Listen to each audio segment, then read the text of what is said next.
December 7th, 1941. A day that will live in infamy. The United States' involvement in World War II began with the surprise bombing of the fleet in Pearl Harbor. The Japanese attack resulted in a disastrous loss of American lives and ships, and the mobilizing of the largest combat force the United States has ever fielded. The war effort rapidly expanded to the use of millions of American forces in both Europe and Asia. By July of 1945, Germany had surrendered, and there were many indications that the Japanese were destined for the ultimate defeat in the Pacific. Our military victories had been obtained only with a staggering loss of life. More than 200,000 Americans died in the European theater alone, and another 160,000 in the Pacific. To date, no war has claimed a greater loss of life in this country. Harry S. Truman had served as vice president for 82 days before taking the oath of office of the most eminent station in the political world. President Truman quickly recognized that President Roosevelt, himself an active Mason, had among his most respected military advisors 3 Masonic brethren. Considering the fact that President Truman himself had an impressive prior military record as an Army captain serving in the trenches of World War I, it is understandable how the extra bonds of Masonry would enhance the respect and reliance that he shared with these 3 men. Truman had not been briefed in any respect as to the development or status of an atomic bomb.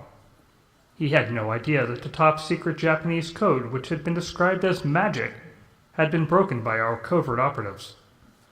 He had to start from ground zero in gaining the intelligence on our military position, condition, and prognosis, which would precede the single most monumental decision ever required of a president. A decision that would affect the course of the civilized world for future generations without number. Less than 4 months from taking office, he would give the command to drop 2 atomic bombs that would vaporize the major Japanese cities of Hiroshima and Nagasaki, along with 140,000 men, women, and children, few of whom were enemy soldiers. What had begun with a Japanese attack on United States citizens would end 3.5 years later with the final surrender of the Japanese leadership on August 15, 1945. We open in a conference room in Potsdam, Germany, 1 month prior to that surrender. The 3 superpowers are meeting to determine the future of the defeated Axis countries, together with their captive satellite nations. The date is July 18, 1945. Dearest Bess, things are starting to heat up around here. The good news, unfortunately the only good news so far, is that Stalin has agreed to declare war on the Japanese by August 15th. I figure that will shorten the war by at least 1 year. I was amazed to find out how small he was. A little bit of a squirt, only stands about 5'5". They call him the Man of Steel, and he is unquestionably the single most powerful figure in the world. He is the absolute dictator of over 180 million people in a country representing 1/6 of the Earth's surface. But he has to be watched all the time. You remember earlier this year the story in the Times magazine quoting that Stalin had deliberately caused the deaths of at least 3 million peasants by starvation, and liquidated another 1 million communists who opposed his policies. Churchill tells about one time at the conference in Tehran when he had told Stalin that the Second Front on France would result in an unjustified loss of tens of thousands of Allied soldiers. Stalin responded, "When 1 man dies, it is a tragedy. When thousands die, it is statistics." It is already becoming pretty obvious that wherever he has his Red Army troops, he figures that already belongs to him. I'll have to watch him even more carefully. Well, honey, I hear them coming, and I know there are going to be some more heated arguments. I just hope I don't end up slugging him. More later.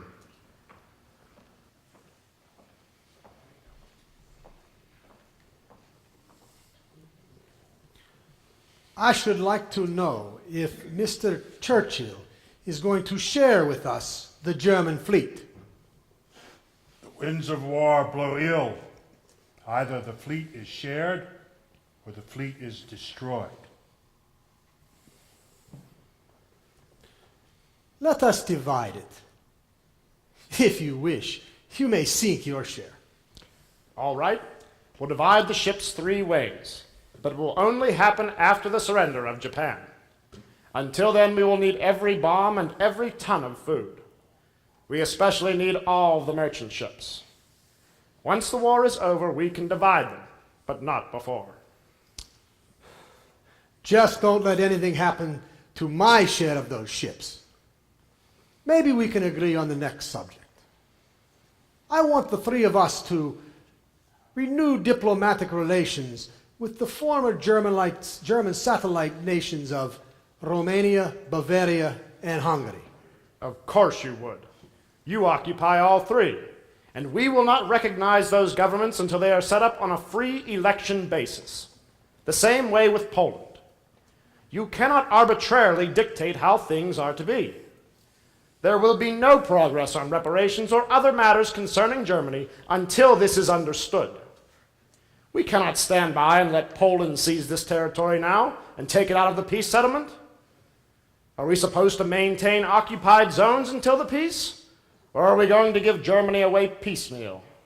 Well, I propose that Italy be admitted into the United Nations. Sure, you want to admit Italy, but not Romania, Bavaria, and Hungary, because you contend that no democratic governments have been established.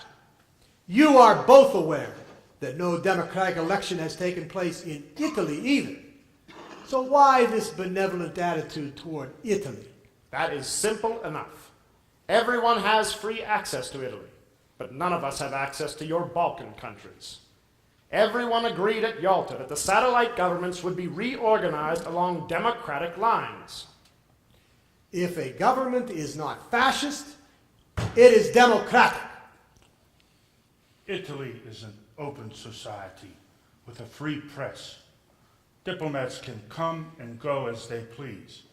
In Bucharest, by contrast, the British embassy was kept penned up as though under arrest. An iron fence has descended. All fairy tales. Fairy tales. Statesmen may call one another's views fairy tales. Let us try for at least one agreement.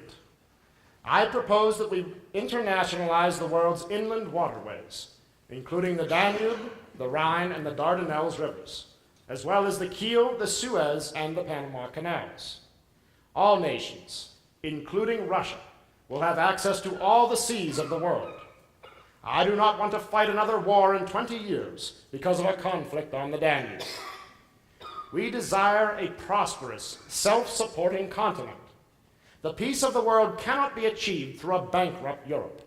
You have brought this up before, and again I say, the topic is not ripe for discussion. The subject is closed. Obviously, we're going absolutely nowhere. It is certainly not your fault, Mr. President. By your leave, I shall retire.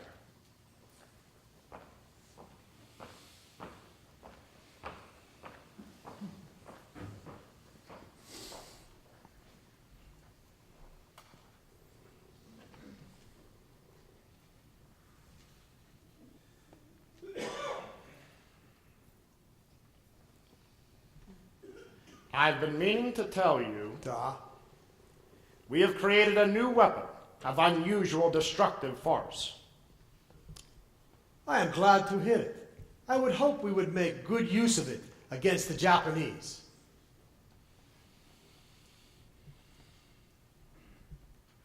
I just thought you ought to know. Fine.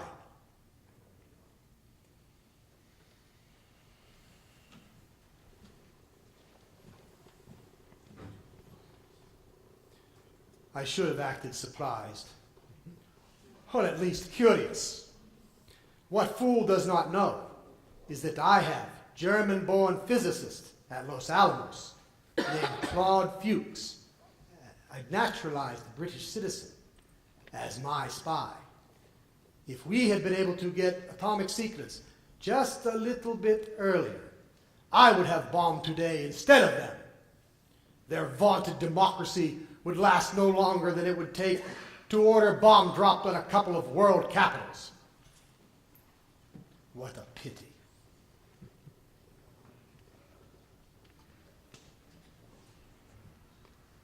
Dearest Bess, here it is already August 6th, but at least I'm on my way home. I came aboard our Navy cruiser Augusta just 4 days ago, after we finished our conference in Potsdam. The meeting was miserable, and except for Stalin's commitment to join our fight in the Pacific, I would have done a lot better staying home with you and our friends. I can't tell you how sorry I am for the millions of people who are now under his total control. It looks like we exchanged one dictator for another. It is truly heartbreaking to see, and with the results of yesterday's bomb on Hiroshima, I am already sorry I asked Stalin to help us. The news of the successful drop has filled me with mixed emotions. Of course I am jubilant because I feel they will soon have to surrender. I am sick at heart with the preliminary figures of its destruction. It is terrible. I learned a while ago that there is a Sojourners Masonic Lodge on this ship, and I have asked them to convene a special meeting. You know how much better I feel, and the relief that comes from my meetings with my Masonic brothers. I can always trust them, and I don't think I have ever needed a spiritual lift more than I do right now. Here is one of their officers trying to get my attention. More later, honey.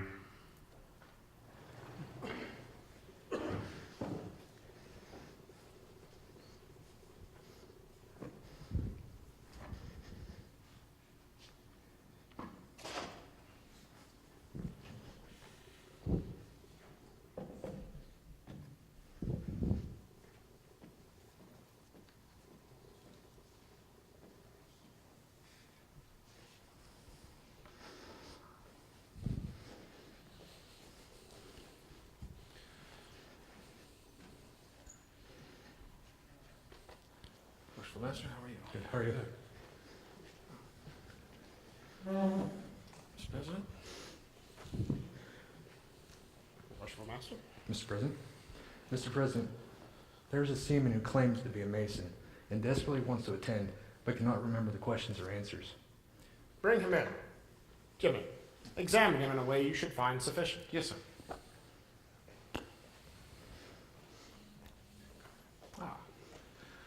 So, you say you're a Mason, Yes, sir.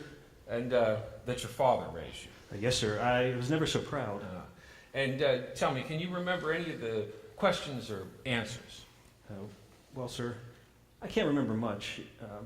I've never even been to a lodge meeting before. The day after I was raised, I shipped out, and I never had time to learn the questions and the answers. My lodge gave me an apron. Is that enough? Well, that's a start. Let's go have a chat and we'll see. Mr. President, on behalf of Augusta Sojourners Lodge, we welcome you here.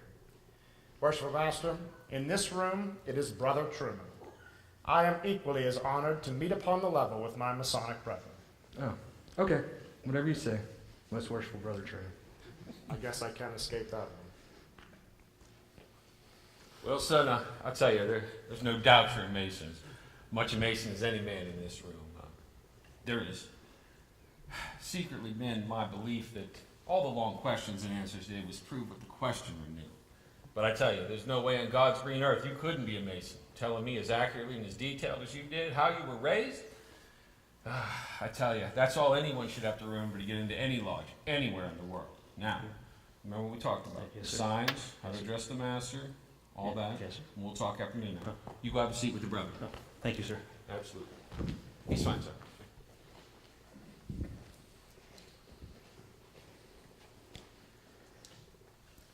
Worshipful Master, I would be grateful if you would open the lodge in the short form, so that I can tell the brethren of the incalculable part Masonry has played in directing what is perhaps the most important decision I have ever made, one that may have a lasting effect for untold generations to come.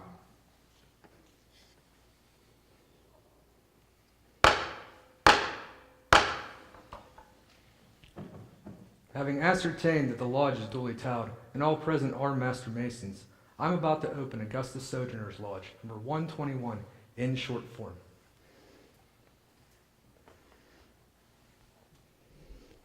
Brethren, take notice and govern yourselves accordingly. In the name of God and holy saints John, I declare this lodge open. Brethren, bow your heads. Supreme ruler of the universe, invoke a blessing on this gathering. Amen. So mote it be. Brother Senior Warden, inform the Tyler.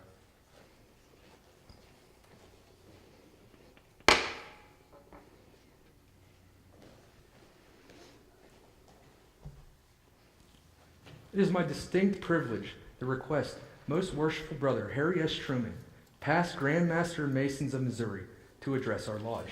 Brethren,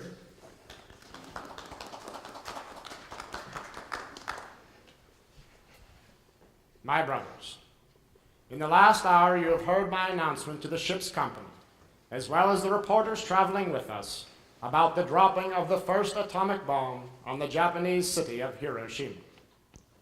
The explosion has been calculated to equal the force of more than 20,000 tons of TNT. A major part of the city, and unfortunately a tremendous number of Japanese men, women, and children have been completely vaporized. I have agonized almost hourly since becoming Commander-in-Chief about whether or not to use this massive force against our enemy, even in this, the bitterest of wars. I had never even heard of an atomic bomb before I was sworn into office. We didn't learn that it would actually work until after our first test, just a few short days ago. I refused to order its use until we gave the Japanese hierarchy a written warning, telling them of their impending destruction unless they unconditionally surrendered. They refused to honor that demand. On July 31st, after countless meetings with my top military and department advisors, many of such meetings being held exclusively with men who were Masons, I gave the order to drop the bomb. I have been told that the words unconditional surrender are not a part of the language of the Japanese military hierarchy. However, we determined that the use of the bomb was the only way we could save perhaps as many as 1.5 million Allied and military and civilians who are being held by the Japanese as prisoners of war. The reason I have asked to meet with you, my brethren, is so that we can pray together from a Masonic altar. Like you, I had others pray for me until the time came when I was told that I must pray for myself. I have prayed from the Masonic altar hundreds of times since that admonition. Perhaps this shall be the most important prayer I have ever made.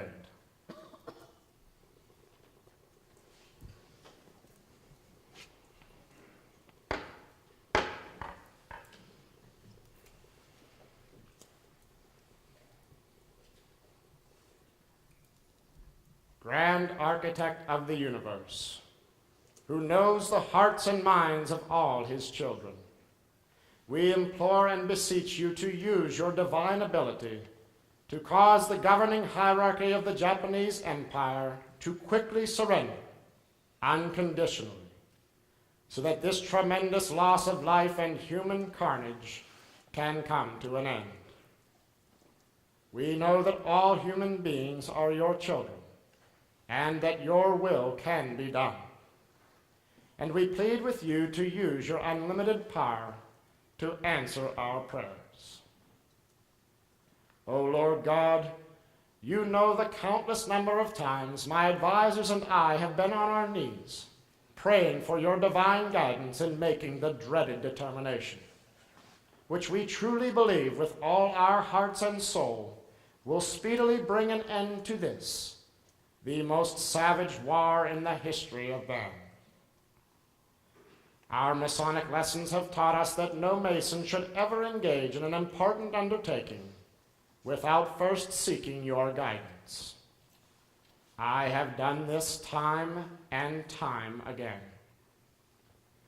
I give you my Masonic word and promise that after our plea reaches the Japanese with your divine intervention, we will not forget that we are all your children, and we will do all in our power to rebuild their nation in the ways of peace, that they too can become a harbinger of that peace, as you have taught us by your loving kindness. I truly believe that we are a peace-loving people. You, in your infinite wisdom, have guided us as the first nation to develop and harness this incredible atomic farce. In the Bible, your prophet Isaiah declared that instruments of war should be turned into plowshares. I pledge to you, on behalf of Masons everywhere, as well as all men of good faith, that following the Japanese surrender, we will not forget that we are all your children, and we will use all these bombs and all that follow to create a safer and better world for all mankind. O God, hear our prayer. We shall never turn from you. Amen. So Lord it be.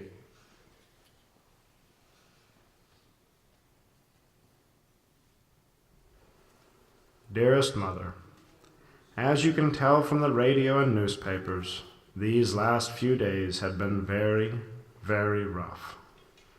This waiting is the hardest part. As you know, I ordered the first bomb dropped on the 6th, and it was destructive beyond belief. Still, they did not surrender. I then ordered the second one dropped yesterday, and it was nearly as bad. I just can't believe they won't surrender now. I've only got one more bomb, and I just can't make myself order it dropped. The pressure on me has never been greater. In a few minutes, I am seeking the comfort of one of my most trusted Masonic advisors. I know I need our combined strength to weather the storm, which is demanding that I order the Japanese home island and its people annihilated. My good friend, Senator Dick Russell, has championed this demand for several days. He has others all stirred up too, and in a few minutes we will be meeting with both the majority and minority leaders of the Senate. You know, when those two powerhouses agree on a cause, there is going to be hell to pay. I'm just hoping I am up to it.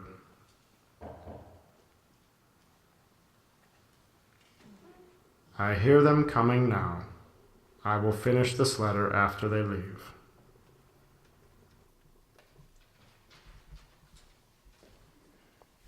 Mr. President?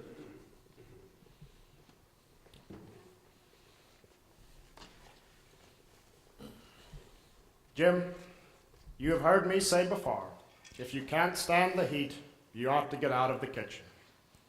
I'll tell you, I can't remember much more heat than I'm getting to drop our third bomb, and then keep going with all the air destruction we can pile on until the Japanese home island is completely destroyed.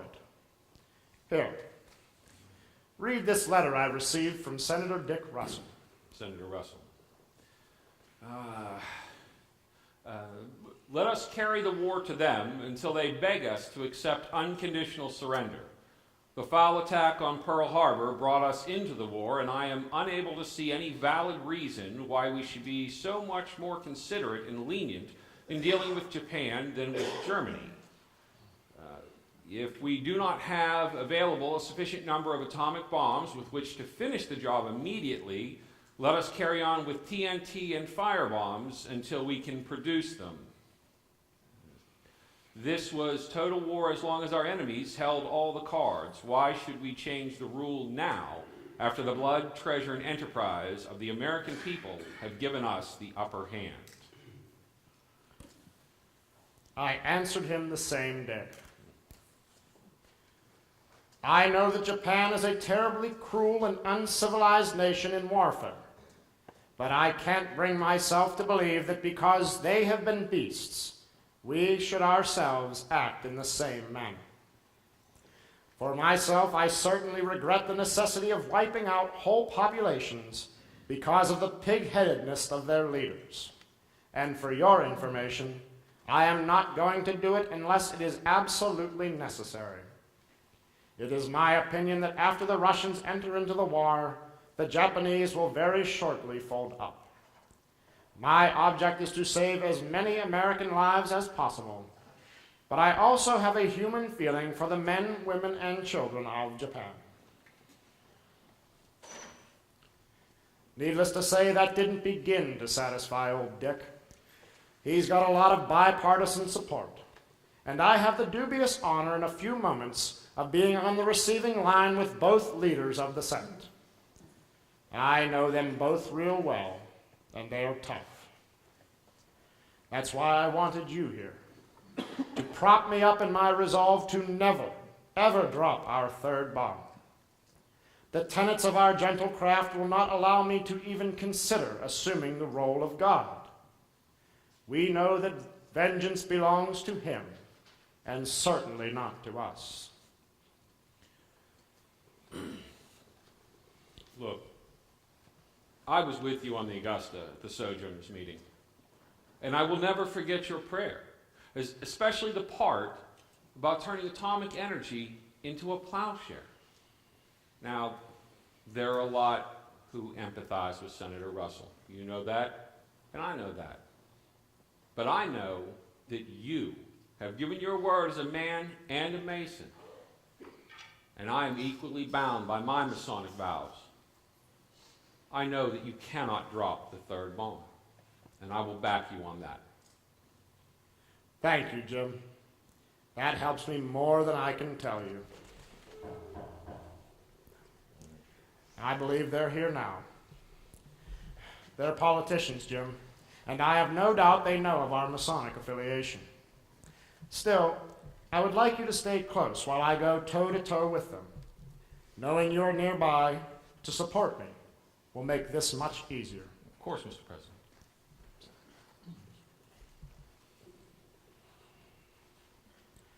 Gentlemen. Thank you for meeting with us, Mr. President. Go. George. Mr. President, how are you? George and I haven't quite got used to calling you that yet. Can we still call you Harry? Of course, Joe. Please. Thank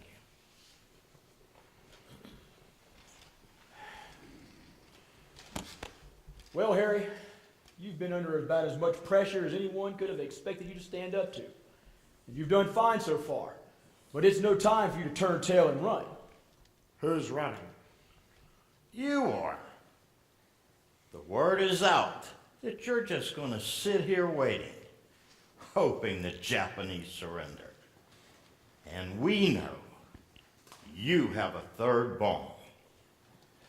I don't know how you found that out, but you're right, and I refuse to drop it. Well, let me tell you how we found out, Harry. For the last week or so, we've been having private committee hearings with all of your top military advisors. Now, don't get mad at them, Harry. They knew better than to have us subpoena them. Now, they told us all of the terrible facts that went into your decision to drop the first two bombs. And they also told us that you had a very hard time dropping even the second bomb, and that you would never drop the third. Something about your determination to use it for peaceful means, a plowshare or something like that. Ah, come on, Harry. We can't even conceive of any possible problem in dropping all three. Plus, everything else we have, until there's nothing left but a horrible memory. Thank God you got it together, so that you at least dropped the first two. We're over here pleading with you. And there are a lot of your friends who totally agree with us to keep on going. You're wasting your time. I probably can't explain it to you, but I just can't drop it. Harry, this is a transcript from Henry Simpson's meeting with us last week. Now, let me read this to you, and maybe this will change your mind to keep on going. In the last 3 months, our battle casualties in the Pacific are nearly half the total from 3 years of war in the Pacific. It is obvious to me that the nearer victory comes, the heavier the price in blood. Whatever the projected toll in American lives in an invasion, it is too high if it can be avoided. The facts are painfully clear. The Japanese military leaders are the despised enemy, perpetrators of the treacherous attack on Pearl Harbor, in the midst of what we regarded as good faith peace talks. They're the perpetrators of the bombing of Manila and the Bataan Death March. They are the murderers of American prisoners of war, the fanatics who ordered the seemingly insane kamikaze attacks on our fleet. They performed the atrocities of the Palawan Massacre, during which they led soldiers, 140 American prisoners of war, into air raid trenches, then doused them with gasoline and burned them alive. Last month, you all saw, as I did, a photograph in the newspaper of a blindfolded prisoner of war, one of our American flyers, down on his knees, his hands tied behind his back, about to be beheaded by a Japanese officer swinging a sword. General Marshall had been so appalled by American casualties at Iwo Jima that he favored using poison gas at Okinawa. One of the most difficult orders I have ever given as Secretary of War was to deny him that course of action. I have no doubt that the historians will come along someday and say the bomb was a horrible thing. I say to them, this whole cussed war is a horrible thing. Now, Harry, how can you sit there and tell us that you cannot keep on going?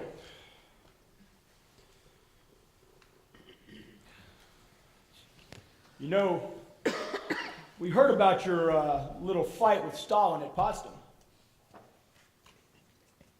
Are you saving that bomb for him? I'll admit the thought had crossed my mind. I just told you I doubted if I could explain it to you, and I probably can't. But I am going to try. I believe with all my heart that it has been through divine provocation that we have been given the wisdom and understanding to create the atomic bomb. I have absolutely no doubt that if Germany, Italy, Japan, or I'm sorry to say, even Russia had gotten to it first, they would have used the bombs against foes and friends alike in order to subvert the world to their own selfish aims. In a way, what you are asking me to do is a lot like what I believe those evil governments would have done. I can see how the temptation would be great. Right now, we have 12.5 million men and women under arms. Over 2.5 million of those with expert combat experience. We are building 1,107 tanks and aircraft a day. And now the God of us all has seen fit to invest us with this immense atomic farce.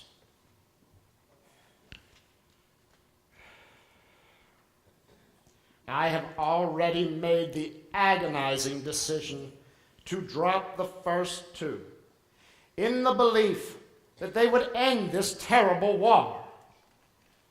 But I am firmly persuaded that by far the most important thing we can do now is to stop forever the use of this enormous and earth-shattering force for making war, and then harness its untamed energy for the peaceful benefit of all mankind. You have heard it so aptly put. Turn it into plowshares. You've done fine until now, but you're just sitting here waiting for those godless heathens to surrender, and they don't even have the damn word in their vocabulary. Drop it today. Drop the third bomb, and everything else you can load into a plane. That stuff's going to be useless after the war. Just take up storage space. Drop it.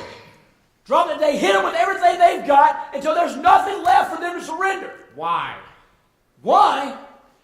It's the very least you could do for the hundreds of thousands of American soldiers who become casualties to their barbaric slaughter. No, I cannot drop it. How many more Americans have to die, Harry? How many more people of any nation have to die? I've already got the weight of hundreds of thousands of deaths on my conscience. Drop the bomb today, Harry. Enough. I did not ask for this responsibility, but my decision is final. And it's Mr. President.